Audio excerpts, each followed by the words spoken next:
La chaleur suffocante de Binoa écrasait la base aérienne sud-vietnamienne en ce matin de mai 1967.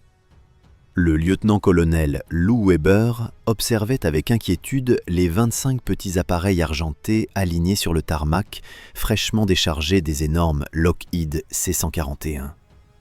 Ces machines ressemblaient davantage à des jouets qu'à des armes de guerre. Autour de lui, les pilotes de F-4 Phantom et de F-100 Super Sabre ne cachaient pas leur scepticisme. Au clote des officiers, les plaisanteries fusaient sans retenue.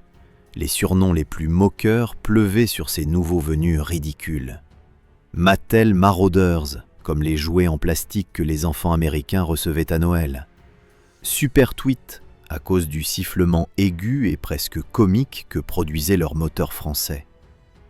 Lon Holtz, jeune pilote fraîchement affecté au 604e escadron de commando aérien, encaissait les railleries en silence. Comment ces minuscules appareils civils modifiés pourraient-ils survivre face aux mitrailleuses antiaériennes soviétiques qui déchiquetaient régulièrement les jets supersoniques? Pourtant, la situation au Vietnam devenait désespérée. Depuis l'assassinat du président Kennedy 4 ans plus tôt, l'engagement américain s'était transformé en bourbier sanglant. Les pertes d'avions dépassaient toutes les prévisions. Les hélicoptères Huey tombaient comme des mouches sous le feu ennemi. Les chasseurs rapides volaient trop vite pour soutenir efficacement l'infanterie engagée dans les combats rapprochés. Entre le tonnerre des bombardiers stratégiques et la vulnérabilité des hélicoptères, il manquait cruellement un chaînon intermédiaire. L'US Air Force avait testé pendant des années différentes solutions. Le vieux Douglas A, un Skyraider de la Seconde Guerre mondiale, montrait son âge. Ses moteurs à piston tombaient en panne dans la jungle humide. Le North American T-28 Trojan ne valait guère mieux. Les généraux du Pentagone cherchaient désespérément un avion léger, maniable, capable de rester longtemps en vol au-dessus des positions amies, assez robuste pour encaisser les tirs ennemis et surtout suffisamment précis pour larguer ses bombes à quelques dizaines de mètres des fantassins américains sans les toucher. La réponse était venue d'un endroit totalement inattendu. Pas de chez Lockheed, ni de Boeing, ni de McDonnell, mais de Cessna Aircraft Company, un constructeur du Kansas spécialisé dans les avions de tourisme et d'affaires. Cette entreprise familiale, fondée dans les années 1910, fabriquait des appareils pour agriculteurs et hommes d'affaires, pas des machines de guerre. Leur seule incursion militaire remontait à 1940 avec le T-50, un bimoteur d'entraînement rapidement oublié après la victoire de 1945. Pendant la guerre de Corée, alors que les concepts d'aviation évoluaient rapidement, l'Air Force avait commandé à Cessna un appareil d'entraînement révolutionnaire. Le T-37 Tweet devait habituer les jeunes pilotes aux réacteurs, sans les confronter immédiatement aux jets de combat. Avec ses 2 turbines françaises Turbomeca J69, ses ailes droites et son cockpit côte à côte permettant au moniteur de corriger instantanément son élève, le Tweet était devenu l'outil d'instruction standard. Son surnom venait du couinement strident produit par ses aubes de turbine, un son qui faisait sourire tout le monde sur les bases d'entraînement. Personne n'imaginait alors transformer ce gentil oiseau chanteur en rapace mortel. Mais en 1963, quand les combats s'intensifièrent dramatiquement au Vietnam, des ingénieurs inspirés eurent une idée folle. Et si ce petit avion d'école pouvait porter des bombes? Les premiers tests à Eglin Air Force Base en Floride dépassèrent toutes les espérances. Cessna reçut un contrat pour modifier 2 prototypes. L'entreprise renforça le train d'atterrissage pour les pistes sommaires, ajouta 6 points d'emport sous les ailes, installa une mitrailleuse Gatling de 7,62 mm dans le nez, remplaça les moteurs français par des General Electric J85 bien plus puissants et équipa l'avion de réservoirs de bout d'aile de 95 gallons. Le résultat ressemblait toujours à un avion d'entraînement, mais cachait désormais des crocs acérés. L'opération Combat Dragon commença sans fanfare ni discours patriotique. Weber rassembla ses pilotes dans un hangar étouffant et leur expliqua la mission avec une franchise brutale. Ils allaient tester ces appareils directement au combat, sans période d'adaptation ni entraînement supplémentaire. Chaque défaillance technique serait notée, chaque problème tactique analysé. Ils étaient des cobayes volants au-dessus d'un champ de bataille réel où les balles tuaient vraiment. Le capitaine Olli Meyer grimpa dans son cockpit avec une boule au ventre. 300 missions plus tard, il se souviendrait de cette première sortie comme d'un baptême du feu particulièrement angoissant. Son appareil transportait 4 bombes Mark 82 de 500 livres sous les ailes. Le décollage fut une révélation immédiate. Contrairement aux jets lourds qui prenaient leur temps pour gagner de l'altitude, le Super Tweet bondit littéralement dans les airs. À peine les roues avaient-elles quitté le béton que l'avion grimpait comme un ascenseur fou. Meyer se retrouva à 1000 pieds d'altitude avant même d'atteindre la fin de la piste. Cette montée verticale rendait la vie impossible aux tireurs Viet-Cong infiltrés autour des bases américaines. Ils n'avaient tout simplement pas le temps de viser correctement. La zone d'intervention se situait à 50 km au nord, près d'un village dont personne ne retenait jamais le nom. Une compagnie de Marines était encerclée depuis l'aube par des forces ennemies 3 fois supérieures en nombre. Les F-100 Super Sabre avaient refusé d'intervenir, jugeant la proximité des combattants trop dangereuse pour leurs bombes lourdes larguées à grande vitesse. Les hélicoptères Huey n'osaient plus approcher après que 2 d'entre eux eurent été abattus en matinée. Les fantassins américains attendaient la mort en économisant leurs munitions. Weber guida sa formation au-dessus de la jungle dense. À travers la canopée, on distinguait à peine les cratères d'obus et les tranchées. Le contrôleur aérien avancé au sol marqua sa position avec de la fumée orange. Les Marines se trouvaient à exactement 75 mètres au sud. Cette distance ridicule aurait terrifié n'importe quel pilote de jet. Mais le Super Tweet volait lentement, si lentement que Weber pouvait observer chaque détail du terrain en contrebas. Il piqua en direction des lignes ennemies, volant parallèlement aux positions amies exactement comme l'exigeait la procédure. À 300 pieds d'altitude, il largua sa première bombe. L'explosion souleva un geyser de terre rouge et de débris végétaux. Le colonel Hank Hoffman effectua sa passe juste après, déversant du napalm qui transforma une section de jungle en enfer liquide.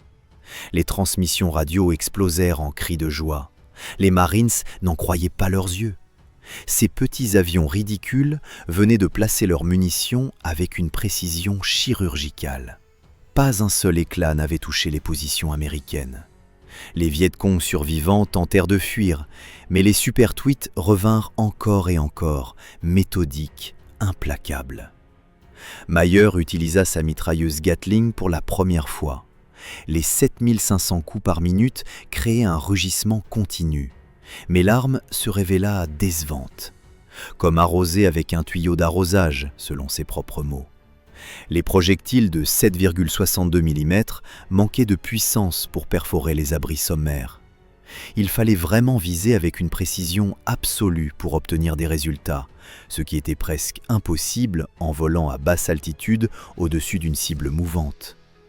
Les bombes restaient l'arme principale, efficace et terrifiante. Après 4 heures de combat aérien ininterrompu, les Viet-Cong se dispersèrent dans la jungle. Les Marines évacuèrent leurs blessés sans perdre un homme de plus. Au retour à Bien Hoa, les mécaniciens firent une découverte stupéfiante en inspectant les appareils. Sous le fuselage de l'avion de Hoffman, ils trouvèrent des branches d'arbres et de l'herbe coincées dans les trappes du train d'atterrissage.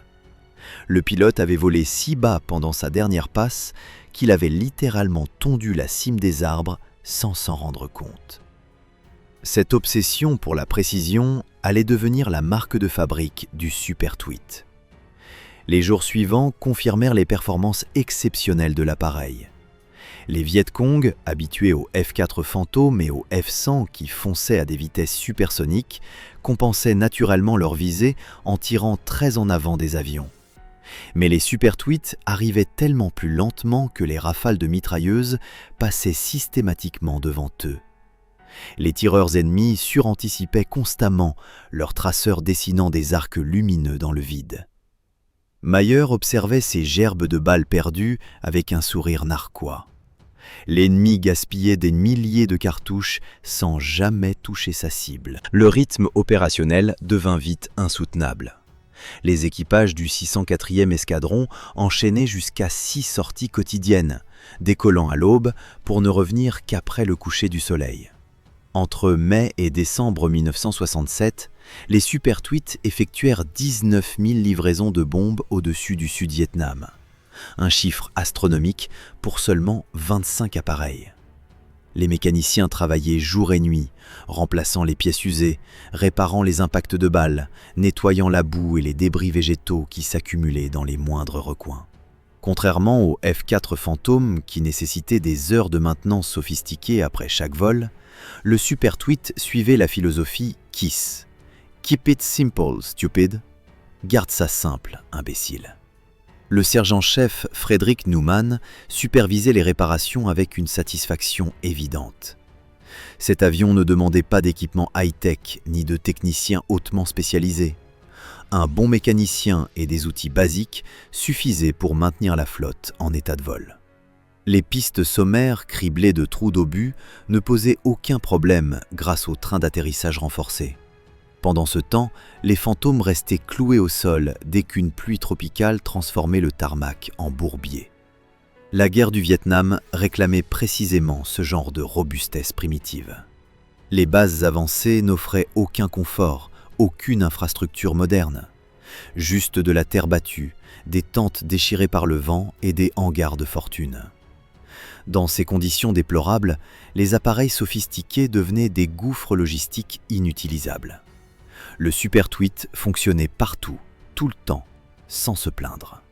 Mais Cessna savait que la version A37A restait un prototype amélioré. L'entreprise développa rapidement une variante B avec des moteurs J85 encore plus puissants, offrant davantage de poussée et surtout une capacité de ravitaillement en vol. Cette modification permettait des missions prolongées au-dessus du Laos et du Cambodge, où les bases amies manquaient cruellement. Entre 1967 et 1969, Cessna produisit 577 exemplaires de cette version améliorée. L'US Air Force décida alors d'un transfert massif vers les forces sud-vietnamiennes. 254 appareils furent remis aux pilotes vietnamiens dans le cadre du programme de vietnamisation voulu par le président Nixon. Washington espérait que Saigon pourrait défendre son territoire sans soldats américains. Les instructeurs US formèrent des centaines de pilotes sud-vietnamiens aux techniques spécifiques du Super Tweet. Ces aviateurs locaux maîtrisèrent rapidement l'appareil. Sa simplicité de pilotage en faisait un outil idéal pour des forces aériennes moins expérimentées. Pas besoin de formation poussée sur des systèmes électroniques complexes ou des procédures compliquées. Monte, vole, bombarde, rentre. Efficace et direct. Pendant ce temps, au club des officiers de Bien Hoa, plus personne ne riait des Mattel maraudeurs. Les pilotes de fantômes venaient maintenant demander conseil aux équipages de Super Tweet sur les meilleures tactiques d'appui rapprochées. Holtz et ses camarades étaient devenus des célébrités respectées. Leurs récits de missions impossibles circulaient dans toutes les bases américaines d'Asie du Sud-Est. Une légende racontait comment un Super Tweet avait sauvé un peloton entier encerclé en larguant ses bombes à moins de 50 mètres des positions amies. Une autre évoquait un pilote qui avait continué sa mission malgré un moteur en flammes, détruisant 3 nids de mitrailleuses avant de revenir se poser sur un seul réacteur. Vraies ou embellies, ces histoires construisaient la réputation d'invincibilité de l'appareil. Pourtant, la guerre tournait mal pour les Américains. L'offensive du Tet en 1968 démontra que la victoire restait illusoire malgré la supériorité aérienne écrasante. L'opinion publique américaine basculait contre le conflit. Les manifestations anti-guerre paralysaient les campus universitaires. Nixon promettait un retrait progressif des troupes.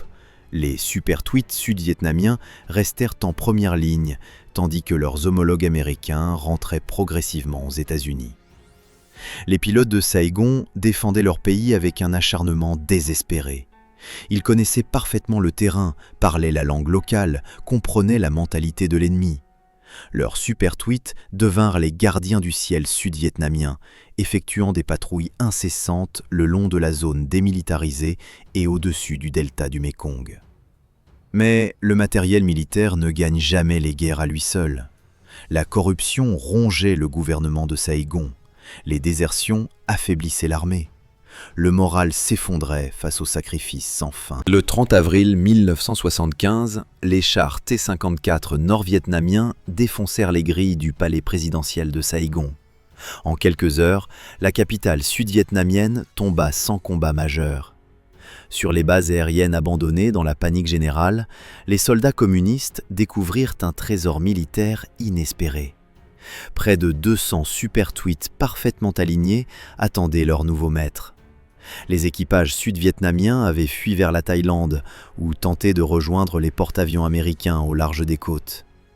Ils laissaient derrière eux des appareils en parfait état de marche avec leurs manuels techniques et leurs stocks de munitions. Hanoï ne pouvait pas croire à cette aubaine. L'aviation nord-vietnamienne possédait surtout des MiG soviétiques conçus pour l'interception rapide, totalement inadaptés aux missions d'appui au sol prolongées. Les super tweets américains comblaient précisément cette lacune. Les ingénieurs de l'armée populaire examinèrent méticuleusement chaque appareil. Ils furent stupéfaits par la simplicité mécanique qui permettait un entretien minimal, même dans des conditions primitives. Pas de systèmes électroniques fragiles, pas de pièces impossibles à remplacer. Juste des structures robustes et des moteurs fiables. Le nouveau régime communiste unifié baptisa ses prises de guerre A-37 Dragonfly dans sa nomenclature officielle et commença immédiatement à former des pilotes. Moscou reçut plusieurs exemplaires pour études approfondies. Les analystes soviétiques démontèrent complètement les moteurs General Electric, photographièrent chaque composant, testèrent les matériaux. Ils voulaient comprendre comment les Américains obtenaient une telle fiabilité avec des technologies apparemment banales. La réponse les déçut profondément. Aucun secret révolutionnaire, aucune innovation stupéfiante. Simplement de l'ingénierie solide privilégiant la fonction sur la sophistication. Une philosophie opposée à la tradition soviétique qui adorait les solutions compliquées. Pendant ce temps, Hanoï distribuait les super tweets capturés à ses alliés régionaux. Le Cambodge communiste des Khmers rouges en reçut une dizaine pour bombarder les poches de résistance qui refusaient encore le nouveau régime. Ces mêmes appareils qui avaient soutenu les troupes américaines massacraient désormais les populations civiles dans la folie génocidaire de Pol Pot. L'ironie cruelle de l'histoire transformait les libérateurs en bourreaux. En 1979, quand la Chine lança son invasion punitive contre le Vietnam pour punir Hanoï d'avoir renversé les Khmers rouges, les super tweets vietnamiens entrèrent de nouveau en action. Cette fois contre l'armée populaire de libération chinoise qui déferlait à travers la frontière nord avec chars et artillerie lourde. Les pilotes vietnamiens employèrent exactement les tactiques apprises des Américains 10 ans plus tôt. Vol rasant, bombardement de précision, harcèlement constant des colonnes blindées. Les Chinois découvrirent amèrement l'efficacité de ces petits appareils argentés qui surgissaient sans prévenir des vallées montagneuses. Mais 92 super tweets réussirent à échapper à la débâcle finale du Sud-Vietnam. Des pilotes loyalistes les avaient convoyés vers les Philippines ou la Thaïlande durant les derniers jours chaotiques d'avril 1975. Les forces américaines récupérèrent ces rescapés et les rapatrièrent aux États-Unis. Certains rejoignirent la garde nationale aérienne pour des missions d'entraînement. D'autres furent vendus à des pays alliés cherchant des solutions militaires bon marché. Le Salvador, déchiré par une guerre civile sanglante, acheta une flottille entière dans les années 80. Les super tweets salvadoriens bombardèrent les guérilleros marxistes du FMLN cachés dans les montagnes. Ces appareils vieux de 20 ans prouvaient encore leur utilité dans les conflits asymétriques où la haute technologie ne servait à rien. Le Guatemala, le Honduras et le Pérou acquirent également des exemplaires d'occasion pour des prix dérisoires. La Colombie utilisa ces super tweets dans la guerre contre les cartels de drogue qui contrôlaient des territoires entiers avec leurs armées privées. Les pilotes colombiens traquaient les pistes d'atterrissage clandestines creusées au cœur de la jungle amazonienne. Ils mitraillaient les laboratoires de cocaïne, détruisaient les entrepôts, poursuivaient les avions de contrebande. Pablo Escobar lui-même offrit une fortune à quiconque abattrait un super tweet. Plusieurs tentatives échouèrent lamentablement. La petite taille et la maniabilité exceptionnelle rendaient l'interception quasiment impossible pour des trafiquants équipés d'armes légères. Pendant plus de 40 ans après la fin de la guerre du Vietnam, des super tweets continuèrent à voler en opération de combat quelque part dans le monde. Leurs cellules fatiguées accumulaient des dizaines de milliers d'heures de vol. Les moteurs d'origine laissaient place à des versions modernisées. Les instruments de bord recevaient des mises à jour électroniques minimales. Mais l'essence même de l'appareil restait inchangée. Simple, robuste, mortel. Au tournant du XXIe siècle, les derniers super tweets opérationnels accomplissaient leurs ultimes missions au-dessus des jungles colombiennes et guatémaltèques. Ces vétérans ailés avaient traversé 4 décennies de guerre ininterrompue. Leur fuselage portait les cicatrices de milliers d'impacts réparés. Leur cockpit sentait toujours cette odeur caractéristique de kérosène et de métal chauffé. Les jeunes pilotes qui les menaient au combat n'étaient même pas nés quand ces machines survolaient pour la première fois les rizières vietnamiennes. Pourtant, l'efficacité demeurait intacte. Les narcotrafiquants, équipés de lance-roquettes RPG et de mitrailleuses lourdes, craignaient toujours autant ces petits prédateurs gris qui fondaient sans prévenir sur leur campement. Un pilote guatémaltèque raconta comment son super tweet avait essuyé 17 impacts de Kalachnikov durant une seule sortie sans perdre aucun système vital. Il était rentré à sa base, avait supervisé les réparations pendant la nuit et repartait au combat le lendemain matin. Cette résilience légendaire expliquait pourquoi tant de pays pauvres gardaient jalousement leur flotte vieillissante. Acheter des jets modernes coûtait des fortunes que leur budget militaire ne pouvait supporter. Former des techniciens capables d'entretenir des F-16 ou des Mirage dépassait leurs capacités.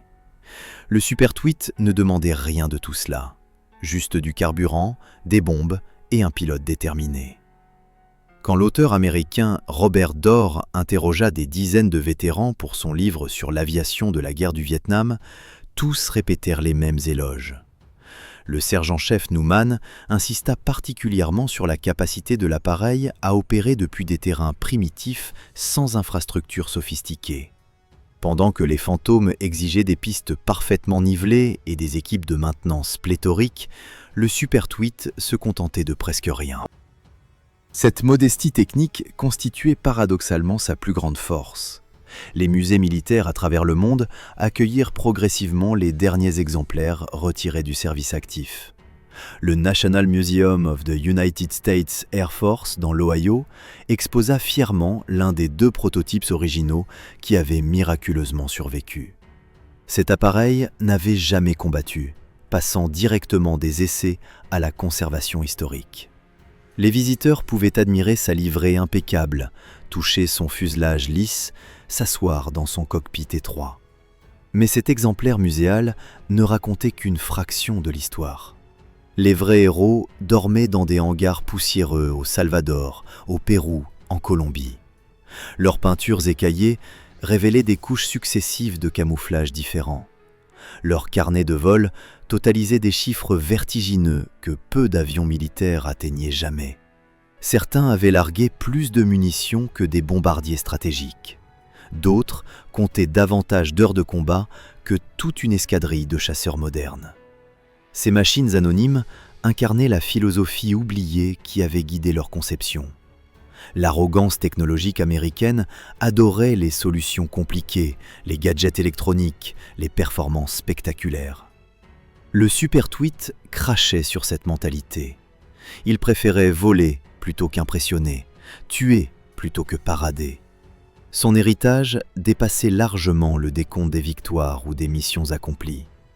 Il prouvait qu'un avion civil bon marché pouvait surpasser des chasseurs coûtant 10 fois plus cher dans certaines situations. que la simplicité battait souvent la complexité, que les guerres réelles se gagnaient avec de la sueur et de l'huile de coude, pas avec des écrans radars sophistiqués. Cette leçon fut rapidement oubliée après le Vietnam. Les budgets militaires explosèrent de nouveau, les programmes d'armement devinrent des gouffres financiers, les avions de combat atteignirent des prix stratosphériques. Pendant ce temps, dans des conflits oubliés des médias occidentaux, de vieux super-tweets continuaient leur sale boulot sans demander de médaille. Aujourd'hui, quelques exemplaires volent encore occasionnellement lors de meetings aériens. Leurs moteurs toussent au démarrage, leurs gouvernes grincent, leurs pneus usés rebondissent sur le tarmac. Mais quand ils s'élèvent dans le ciel et que résonne ce sifflement aigu caractéristique, les anciens combattants ferment les yeux et se souviennent. Ils revoient les jungles brûlantes, entendent les appels radio désespérés, sentent l'odeur du napalm. Le petit avion civil qui terrorisa les Viet Cong continue de voler dans leur mémoire, éternel gardien d'une époque révolue où la guerre aérienne gardait encore quelque chose d'humain. Si cette histoire vous a plu, soutenez cette chaîne en laissant un like, partagez vos réflexions dans les commentaires et abonnez-vous pour découvrir d'autres récits oubliés de l'aviation militaire que personne d'autre ne raconte.